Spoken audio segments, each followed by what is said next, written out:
What's going on, guys? So welcome back to episode 3 of the RX7 Resto build. Apologies for such a late upload on this episode. We had some scheduling issues and weather issues come up last week. But luckily it's a beautiful day today and we've got a solid plan for what we're going to be doing. Go ahead and hand this off to Indy and he's going to go ahead and give you guys the rundown on what today is going to entail and what we're going to be accomplishing in terms of hands-on tasks. Alright guys, so today we're pretty much just going to be doing a transmission drain and fill. We're also going to be pulling our injectors and soaking them in seafoam so we can try and clean them, make sure everything's all good there. We don't have our spark plugs unfortunately yet. I bought them, but they're going to be arriving later today as we're filming this video. But we're just going to be trying cleaning them with brake cleaner, see if we can just get some of that gunk off. We got a siphon to pull the transmission fluid to actually get it into the transfer case, not the transfer case, but the transmission housing itself. We got the catch pan to catch the old fluid, and then we have new injectors since one of our old ones broke during the last video. Alright guys, so we're under the car now, and we're pretty much going to open up this 14mm square head bolt right here. That's the fill bolt for the transmission fluid. And right here where I'm touching is a 24mm drain bolt. So we're going to be taking off the 14 first. I already kind of broke it loose off camera just to make it a bit easier, but it's still on there pretty good.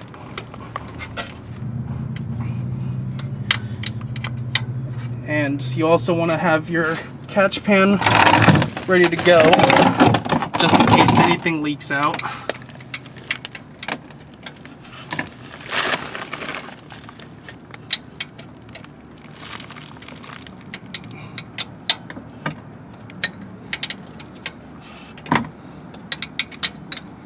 Starting to get a bit easier now. There we go. That should be hand loose now. So we're just gonna move this over. Yep, there we go. We're gonna do this very cautiously, unlike the last video. There we go. That's the fill bolt taken off. Just gonna let that run for a minute until it's done, and then we're gonna go ahead and open the drain bolt. Alright guys, so now we're gonna try and take off this 24 right here. It shouldn't be too bad, but we'll find out.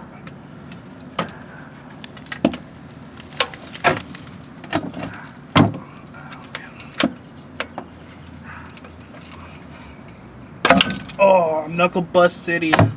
Love it.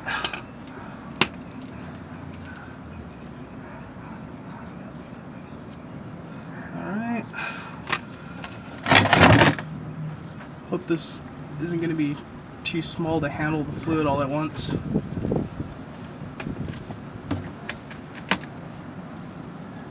Alright guys, so we're about to tighten back up this 24 after draining all the old fluid out. Let's go ahead and get her tightened back on.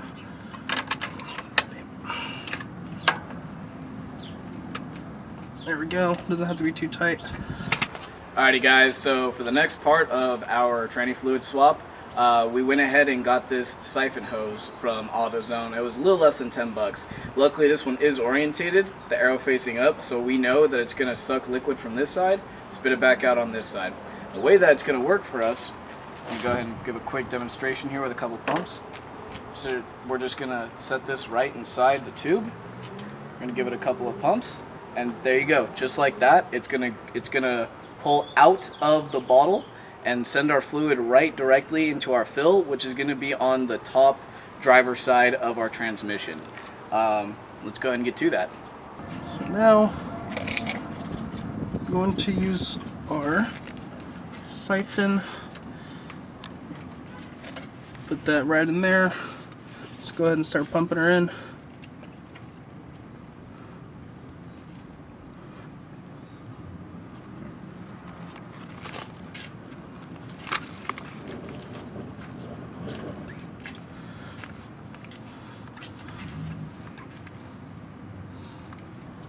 One thing I forgot to mention to you guys earlier is if you guys happen to have an air compressor, There's another way you can pretty much get this fluid into here.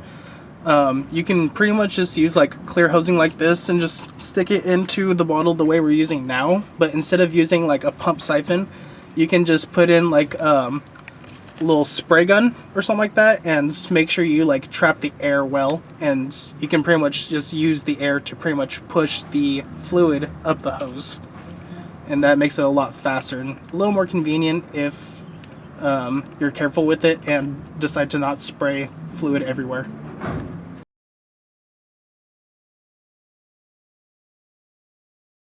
Alright guys, we officially got her filled up, so we're gonna go ahead and fill up or tighten up this 14mm real quick. That should be good. Alright everyone, so now we're going to want to get to our fuel injectors. One thing that we have to do before we can fire this engine up is we need to pull the injectors and basically crank out all the old fuel. But before we do that, we want to make sure that our injectors are clear, there's no debris or anything kind of holding up the pressure from the fuel getting cranked out. So in order to do that, we got to go ahead and take off our intake. And what we're going to do is there's a 12mm here, and then a hidden 12mm here where my hand is that you guys can't really see. So we're going to go ahead and start pulling those off now.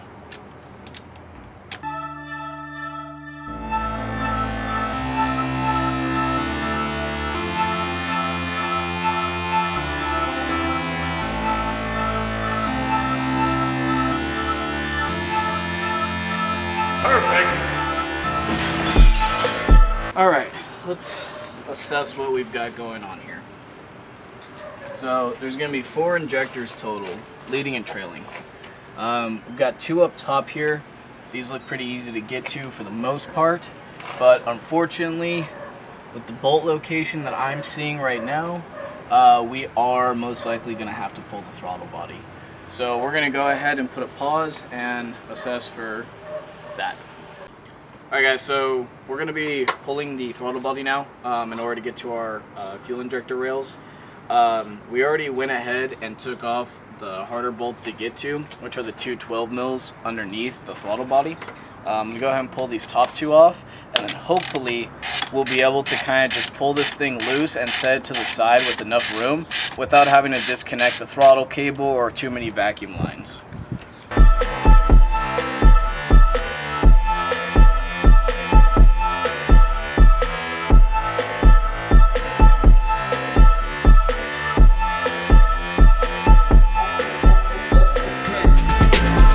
So unfortunately we couldn't take just the throttle body off, so we're going to have to take the entire intake manifold completely off.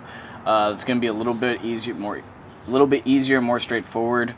It's just going to be a couple of hoses, and then it's going to be 1, 2, 3, 4, 5, and 6 12 mils. So let's go ahead and give that a try real quick. All right, there's one.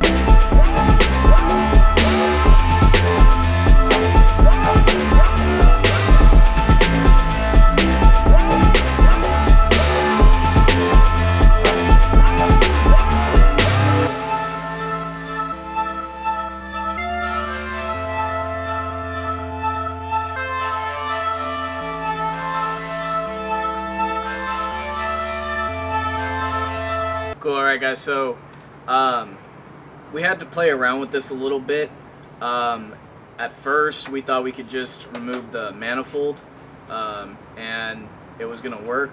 The manifold, there's a lot more vacuum lines and everything on the opposite side that we don't really want to touch right now.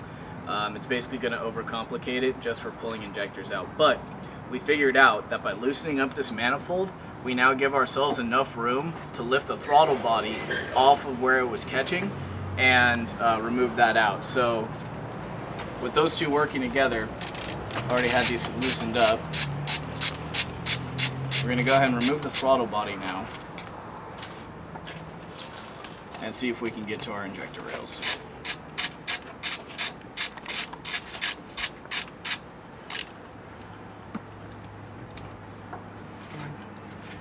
So, quick demonstration, that's a lot looser now. This is where we were catching, we couldn't pull it past that. Now we can lift it off and out. And we're gonna go ahead and pop a couple of these hoses off in order to kind of get it out of our way. Cool. Okay, guys. So we have some good news and some not necessarily bad news, but some not great news. So we got our fuel injector rails off, along with the 2 secondary injectors. But just like you guys, part of the, I guess you'd call it fun part of this series we're doing here on YouTube is we're learning the car just like you guys. So while the secondary fuel rail was relatively easy to get to and pop off, my injector holes are here and here. This is a fuel line and this is a fuel line. Our primaries are underneath this manifold. So you guys won't be able to see, but when I put my hand under here, I'm actually touching the end, the right side end of my primary fuel rails. So this entire manifold is going to have to come off. It's going to be a slightly bigger job, so we're not going to be able to get around to it this time around, but it will be the majority of our 4th video, which will be in about a week and a half. So in the meantime, I'm going to go ahead and cut my zip ties that was holding my throttle body out of the way, and go ahead and set it back where it goes, just because I don't want to have things resting on other components overnight or for the week or whatever it may be. So we're going to go ahead and get that put back together, just set in place, and then we're going to go ahead and move on to stripping the doors, and hopefully we'll get around to breaking the wheels, because we're having a little bit of issue with that. So we're going to be trying a few different methods. But yeah. Alright everyone, so to kind of close this out, we're going to go ahead and start pulling our doors apart. Now, we're still pretty far away from ordering new doors, getting them on, and all that stuff. That's going to be much further down the line. But in the meantime, these things are taking up room in storage over by our tools. So we want to just get the necessary components out that we're going to be reusing with the new doors, which is going to be check strap, harness, meaning any and all wiring in this door, and our window, because the windows are a little bit hard to acquire. Luckily ours are in good shape, just not indoors are in good shape. So basically I'm going to start by taking any and all Phillips off this thing, where then we're going to move on to 10 mils, start unrouting the wiring harness, pull the window, and get this check strap out. I'll start that now.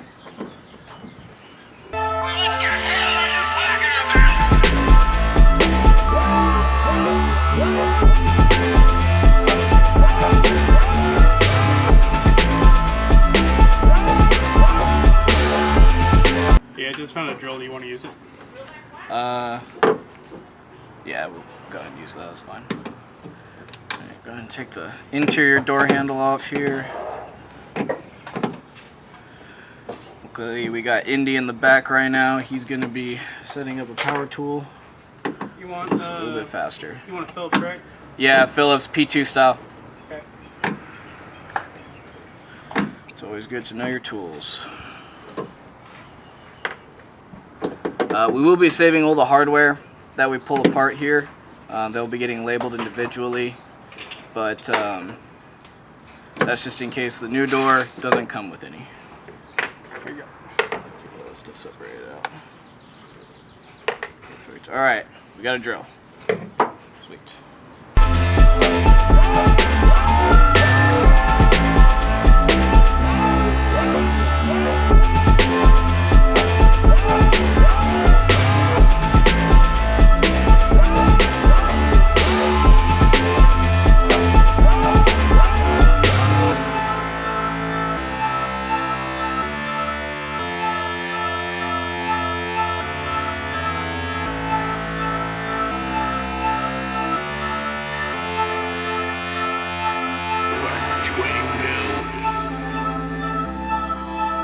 So the reason we're pulling all this stuff apart and we're going to have to remodify all the clips ourselves is because buying the doors straight up is expensive enough. And we want to reuse as many parts as we can, because this is not a cheap car to get parts for, and it's not an easy car to find parts for either. Yeah, my dad literally had to get parts from the Philippines when he was rebuilding my uncle's about 10 years ago. Yeah, and so I don't really feel like going and sourcing through the Philippines to find a specific part, personally.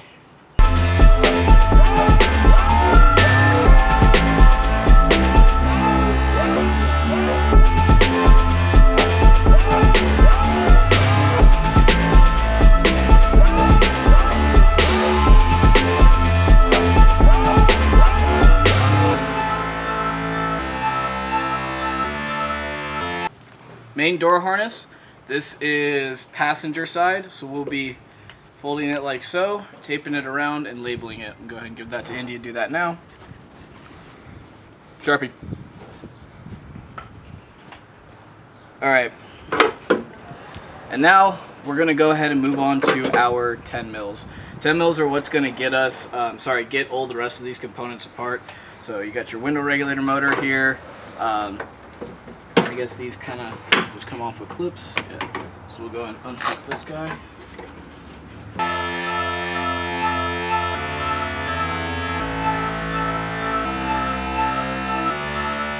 Alrighty guys, so a little bit of a weird outro. We had some issues come up with the camera that we were using, so we weren't able to do an outro with the car and at the time of filming and all that stuff. Luckily we got a decent amount of footage, so we're still putting out this video for you guys. But yeah, so today we did a transmission fluid swap, courtesy of Indy. We got the secondary fuel rails and injectors removed, and we were able to strip the passenger door, but because of the extreme over-engineering on both the window and the window regulator, we were only able to do one, and about half of it was off camera, unfortunately. Yeah, if we would have put pretty much the entirety of that thing, the video would have been like 2-3 hours long, and none of you guys would have watched that. So it would have been terrible, yeah, for sure. So yeah, we're gonna go ahead and close the video here, and see you guys next week.